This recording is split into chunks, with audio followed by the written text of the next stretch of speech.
The Colorado Rockies lose their fourth straight game, losing the second game of the series to the Cincinnati Reds by a final score of 4-1. We'll break it all down on tonight's episode of the Locked On Rockies postcast. Stick with us, folks. Let's get into it.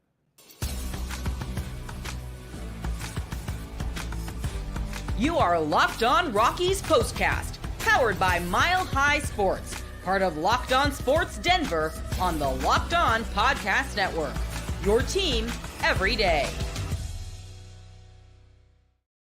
It is the Locked On Rockies postcast. I'm your host, Aniello Piro. Hope everybody is doing well out there. 9:13 local time here in the Mile High City on this Tuesday, June the 4th, after a tough loss. Yet another one, 4 in a row for the Colorado Rockies as they fall to the Cincinnati Reds in the second game of their series by a final score of 4-1. And as we mentioned, this is Locked On Sports, your team every day. And today's episode of the Locked On Rockies postcast is brought to you by Game Time. Download the Game Time app, create an account, and use code LOCKEDONMLB for $20 off your first purchase. Terms, they do apply.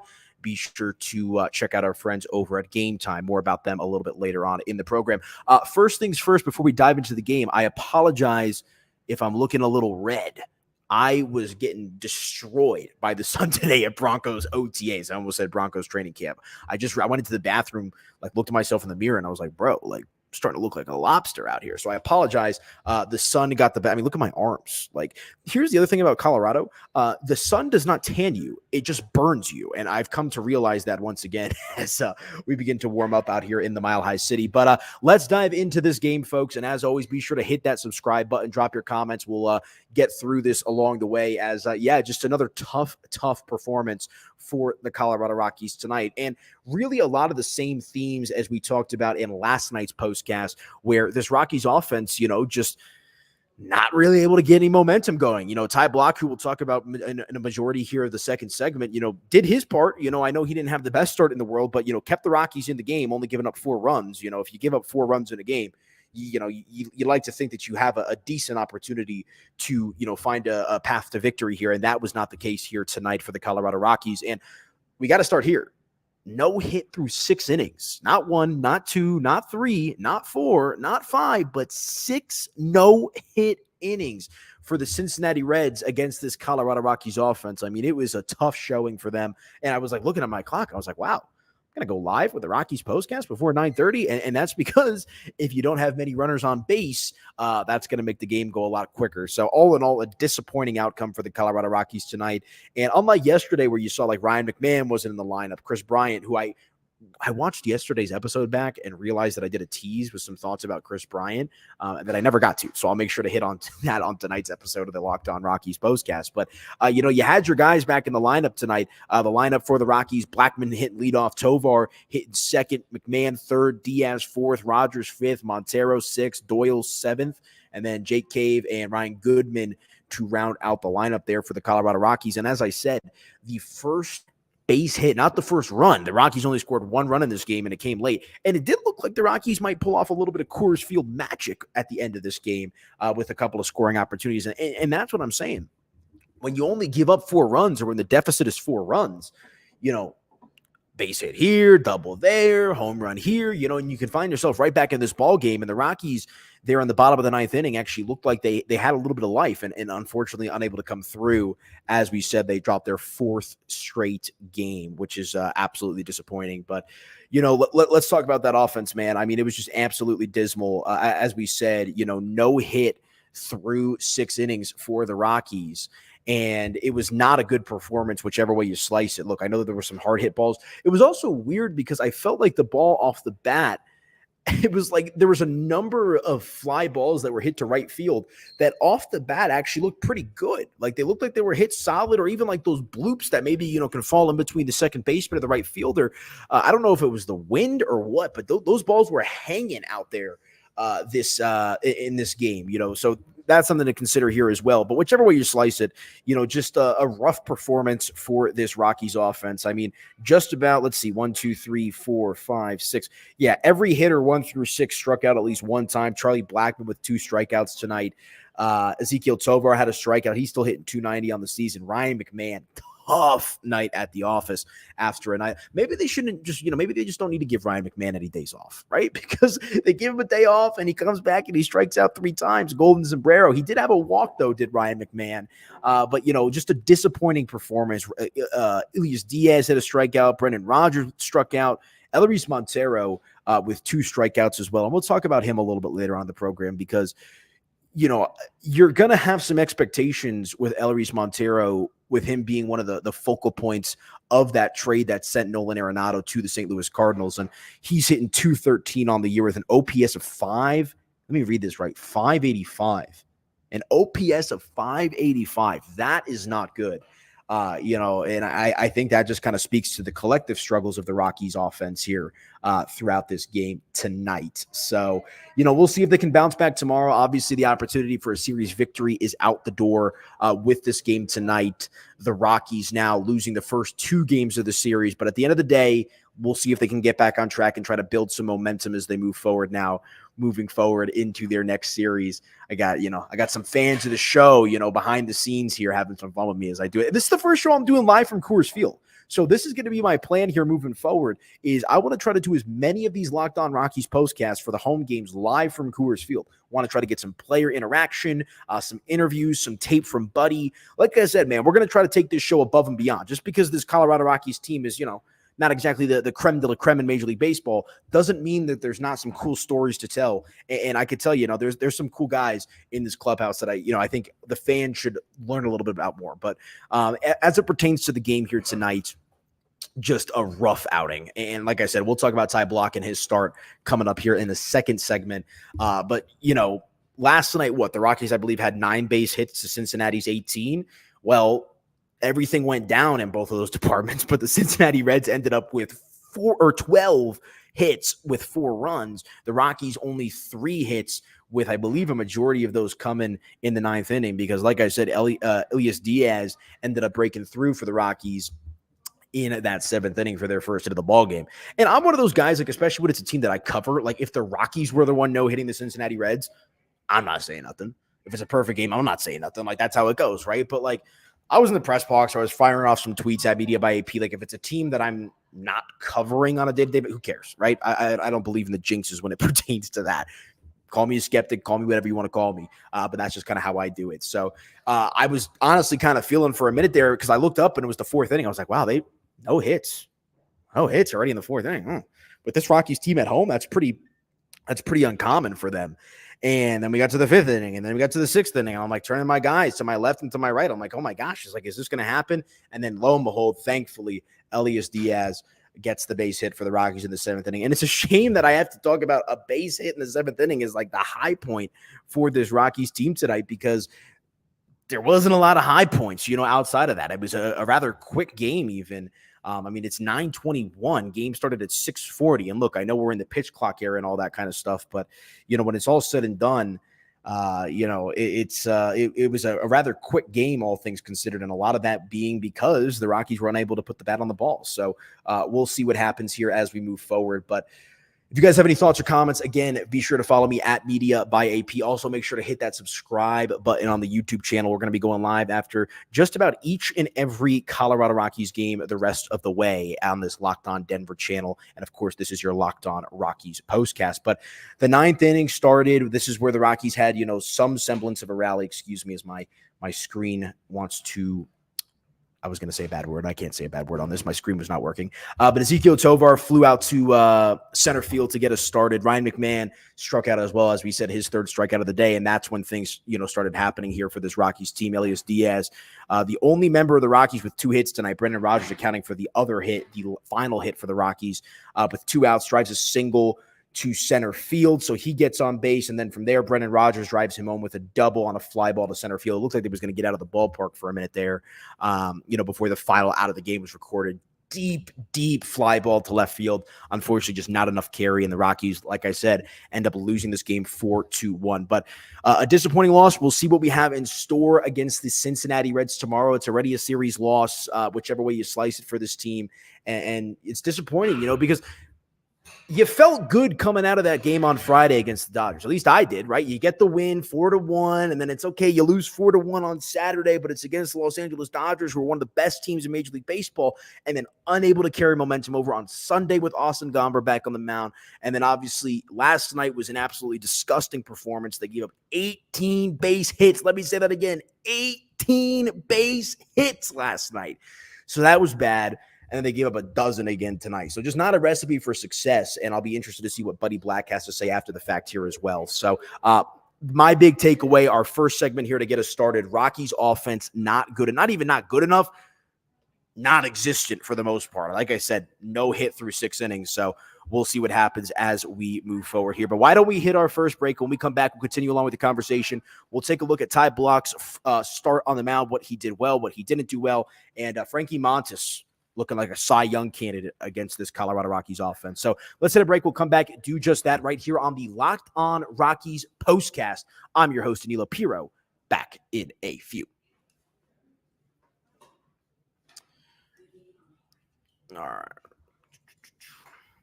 Before we continue along with the conversation, let me tell you about our friends over at Stitch Fix, guys. I've told you about them time and time again as we've been doing this show, but you know that confidence boost you get from an outfit that makes you look really good? That's what I get with Stitch Fix. With Stitch Fix, you get a stylist who understands your style, your size, and your budget. They do all the shopping for you, and it's the easiest way to update your wardrobe this season.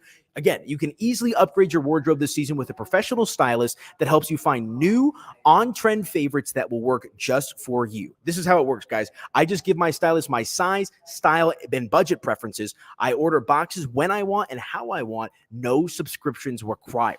No subscriptions required, excuse me. And then they send 5 just for me pieces, plus outfit recommendations and pro styling advice. I keep what works and send back the rest. My stylist always sends me just the right pieces, and the fit is on point every single time. Stitch Fix makes it all so easy. I don't like to shop, and they save me that time and effort. Plus, I get outfits that make me look good and feel really good. What did Dion say? What did Coach Prime say? Look good, feel good, play good. That's exactly what's going to happen with our friends over at Stitch Fix. So again, guys, style that makes you feel as good as you look. Get started today at stitchfix.com/MLB and get $20 off your first fix. That's stitchfix.com/MLB for $20 off. stitchfix.com/MLB. Must redeem within 7 days of sign up. And I always like to say this at the end of my Stitch Fix read. Denver folk, the Denver fellas. Look, man, I like the t-shirt, jeans, sneaker combination as much as the rest. But you see, I got a little getup. I got a little collared shirt on today. It's summertime. You're going to want to pop the collar. You're going to want to get it. Look, like I said, the hoodies are great. The beanies are great. The caps are great. But get out there and up your style with our friends over at Stitch Fix because they're going to take great care of you. Stitchfix.com/MLB. Tell them Locked On Rockies postcast sent you, and away we go.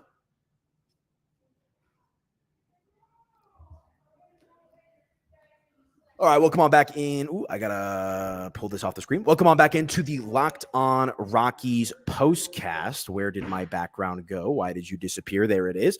Hope everybody's doing well out there. I'm your host, Aniello Piro. You can follow me on social media at Media by AP. And a disappointing loss tonight for the Colorado Rockies by a final score of 4-1.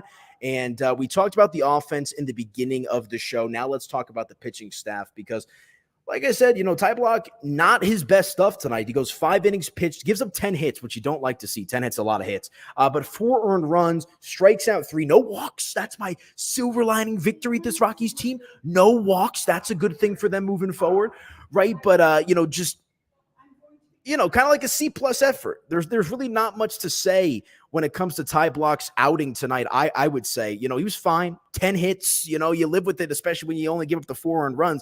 I think that this game was more about the Rockies' inability to, get timely hits, which has been a major theme over this 4-game losing streak. And frankly, just like I said, I know this team's a little up and down mix of young players and journeymen and whatnot, but you got to be able to string hits together when you're at home. And they weren't really able to give any support to Ty Block. I mean, he got yanked in this game after 5 innings pitched. The Rockies hadn't even recorded a hit by the time that Ty Block got yanked from this game. So, I don't know. Like I said, a C-plus grade, I guess, is what I would give his start tonight. Obviously, you want to see the 10 hits go down, but that's the thing is, like, Ty Blach on a competitive, like postseason contending team, that's probably more like a C minus effort. But because it's the Rockies, you kind of take it as it comes, right? And just not able to get the job done, not able to give Ty much run support beyond that. But the bullpen, that's the silver lining here as well. They actually did their job. We talked about it last night. I mean, that was just absolutely dismal with just the running up of the score. 18 base hits. I cannot get over that from the Cincinnati Reds. They had 12 tonight, but 18 base hits last night, which is just super tough. But the Rockies bullpen does their job. And like I said, this is, in my opinion, much more about the offense than it is the pitching staff tonight. Ty Blach did a good job. And looking here in relief, let's try not to. Matt Caracetti comes in, the 32-year-old. He throws 2 innings pitched, gives up 2 hits, no runs, no walks, no strikeouts, but, still does his job. Tyler Kinley comes in and does his job as well. An inning pitched, zeros across the board with a strikeout. And then, to round out the game for the Rockies here, you got Nick Mears, who comes in, the 27-year-old. And again, another inning pitched, no hits, no runs, from a bullpen that's been rather up and down over the course of this season. Can't really ask for much more. And so that's why I think just all in all, it's disappointing, because the Rockies pitching staff, for the most part, relative to expectations, I think did their job. And so, we'll see if this offense can continue to try to bounce back, obviously with the opportunity to at least salvage one game out of this three-game set here tomorrow against Cincinnati before they hit the road again. And it's a little bit of wishful thinking with just kind of the returns on this 4-game losing streak. As I said, the offense has just been horrendous as of right now. Ryan McMahon with the 3 strikeouts tonight. But when it's all said and done, the Rockies offense is going to have to get better if they want to have any opportunity to, try to get back in this thing and be competitive in some of these games moving forward. So we'll see what happens on that front. Let's take a look here real quick at the Cincinnati Reds and how they fared tonight. You got to give a tip of the cap to Frankie Montas, because Montas is a pitcher that's been a little up and down throughout his career. But tonight, and what did I say last night? If you listen to the show, go check it out if you haven't. Like, there almost needs to be a little bit of a psychological aspect with the Rockies. And obviously, like I think with like the Broncos, right? Like when you walk into Empower Field, or even with the Nuggets and the Avalanche, like they got the 5280 and this and that. Remind these guys that you're pitching at Mile High, because put the data on their head. Maybe things, unravel as the game goes along. And maybe that's an opportunity to try to steal some games here at home at Coors Field. But Frankie Montas was absolutely dialed in from the get-go for this Colorado Rockies team. 7 innings pitched, 1 hit allowed. 1 hit, think about that. And that was the hit to Elias Montero, or not Elias Montero, to Elias Dias, in that 7th inning, which broke up what was up until that point a no-hitter. 2 walks, which, it's going to happen every now and again, but 9 strikeouts for Frankie Montas. And there was a couple of instances throughout the course of this game. I counted about 7 or 8 up and in pitches. I forget which member of the Reds ended up getting beamed on one of those. But I was a little surprised that there wasn't some more chirping. And I know the guys were kind of chirping back and forth, but a lot of tight pitches up and in tonight from both teams. Like, I think the Reds may have instigated that to open up the game. And like I said, Frankie Montas is known to have some command issues, historically over the course of his career. But like I said, just a ton of up and in, and close to the head, right? And I was chatting with Andrew Mason of 104.3 The Fan earlier today. And, it's one thing if you try to aim for the legs to kind of brush them off the plate. It's when you aim above the letters that things start to get a little bit dicey. And like I said, we saw that happen a couple of times tonight between both teams. But Frankie Montas was just absolutely on point tonight, man. I mean, looking like a Cy Young candidate. Obviously, he's not right now, but that's what he was looking like tonight, because he was just dialed in. And once he started, there was no stopping him. So good stuff all around. Looking at the Reds offense here tonight, they did a good job with those 12 hits. Stuart Fairchild got things started for Cincinnati, 2 base hits and RBI. Ellie De La Cruz did his thing. And it's funny, or that was actually last night, I believe. The way that I put it, like if there's any Broncos fans listening to the show, imagine Cortland Sutton, the wide receiver, steps into the batter's box. That's what it looks like when Ellie De La Cruz steps into the batter's box. I mean, this dude is an absolute unit. He is a specimen. He's huge. And I know he's having a little bit of an up and down year. He's only hitting 233, but tonight connects with one, and it goes miles. I mean, this guy is just an absolute force. And look, he's still a young player. How old is Ellie? Playing shortstop, bigger guy. He's 22 years old. Ellie De La Cruz is going to have plenty of time to figure this out throughout the course of his major league career. Much like Aniello Cruz, and it's actually, they're not related, are they? Not that I think about that. But, O'Neal Cruz for the Pittsburgh Pirates, was a little up and down at some point or another, and still is to this point. But, just collectively for this Reds lineup, I mean, just guys up and down getting base hits, Stevenson, Jonathan India, Dunn, just a lot of these guys. I mean, like I said, when you get 12 hits, you're gonna share the love, you're gonna spread the sugar. So good stuff from the Cincinnati Reds offense. And like I said, for the Rockies, you almost have to be okay with the returns that you got from the pitching staff tonight. And to me, like I said, this game was more so about the Rockies' ineptitude on offense. But let's hit a break, folks. When we come back, we'll go ahead and wrap up here. We'll put a bow on the show, get you out of here with some thoughts, and do a little bit of a look ahead to tomorrow's season finale, or a series finale, not season finale. We got a long ways to go to the season finale, but tomorrow's series finale against the Cincinnati Reds. So let's hit a break. We'll come back, and we will do just that right here on the Locked On Rockies postcast. And before we do that, I got to tell you about our friends over at Game Time, guys, because if you're not getting your tickets to your sporting events, your concerts, any of your events around town through Game Time, you are absolutely missing out, because Game Time is an authorized ticket marketplace of Major League Baseball, which makes getting tickets faster and easier. Prices on the Game Time app actually go down the closer it gets to first pitch, with killer last-minute deals, all-in prices, views from your seat, and their lowest price guarantee. Game Time takes the guesswork out of buying Major League Baseball tickets.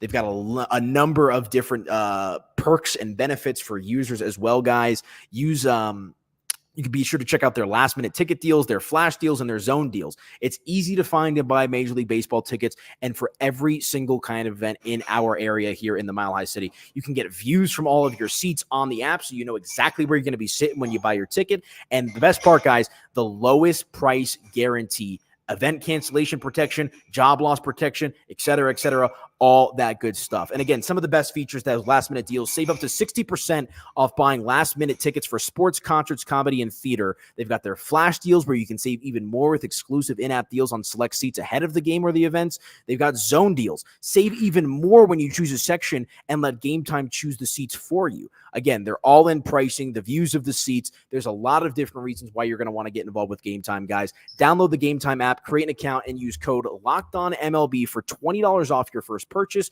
Terms apply. Again, create an account and redeem with code LOCKEDONMLB for $20 off your first purchase. Download Game Time today. Last-minute tickets, lowest prices, guaranteed. And I always say it after I do the read here for Game Time, guys. Seriously, I'm a Game Time user. My buddies are Game Time users. I had friends that were going to Denver Nuggets playoff games in the year in which they won the finals, and even this previous season.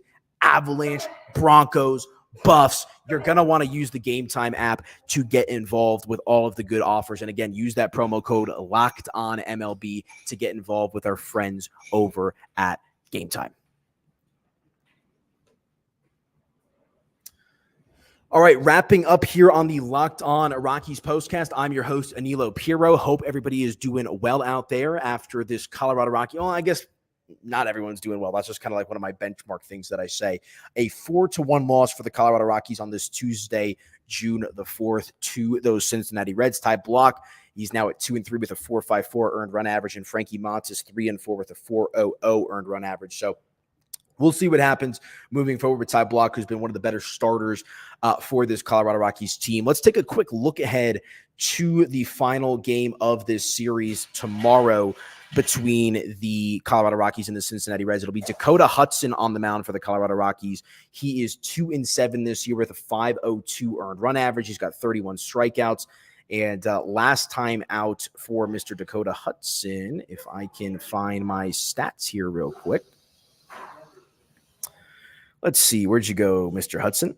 He pitched in that game against the Los Angeles Dodgers, and he goes 7 strong innings. I believe he was the starter in that Friday game in which they won. 7 innings, 4 hits, 1 run, which was earned as well. But coming off a pretty good start is Dakota Hudson. So hopefully he's going to be able to keep that up moving forward here for the Colorado Rockies.